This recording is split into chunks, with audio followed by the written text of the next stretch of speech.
පරම්පරා ගානකට වඩා අපි බුද්ධාගමට ඔබින හැටියට තමයි මේක අපි පූජා කරන්නේ මිනිස්සුන්ට. මේ ගමේ පවුල් 10කට වැඩිය ප්‍රස්තාව කරා. දැන් ඒව හේරම විනාශ වෙලා ගිහලා මේ බඩුමුට්ටු දැන් එහෙන් ගණන් ගිහලා ඊට වඩා විශාල දෙයක් තමයි මේ අපිට එනපතේකට ඇවිල්ලා තියෙන්නේ මේ ඇල්මිනියම් පාත්‍ර තහනම් කරන්න ඕන. ඇල්මිනියම්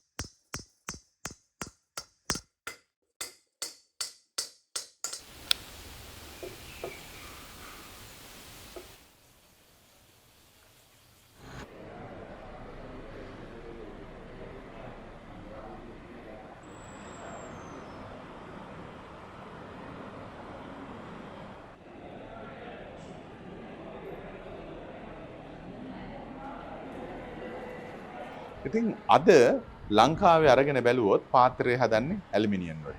ඇලුමිනියම් කල කපලා නිකන් කඩේට ගිහිල්ලා පාත්‍රයක් අරගෙන බැලුවොත් ඒ පාත්‍රය කවදාවත් කාටවත් සතෙකුටවත් අලඳන්න කැම දෙන්න බෑ.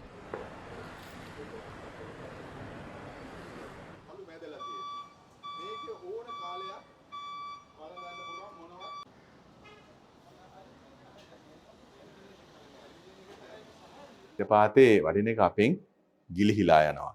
ගිලිහින්නේ ඇයි? ගිලිහෙන ප්‍රධානම කාරණාව තමයි පාත්‍රයේ ප්‍රමිතිය දුර්වල වීම, බහල වීම. අද තායිලන්තයට ගිහිල්ලා බැලුවොත්, බුරුමෙට ගිහිල්ලා බැලුවොත්, ඊටමත් උසස් තත්ත්වයේ පාත්‍ර තියෙනවා. ඒකට ලුණු ඇඹුල් වැටුණා කියලා මුකුත් ප්‍රශ්නයක් එන්නේ නැහැ.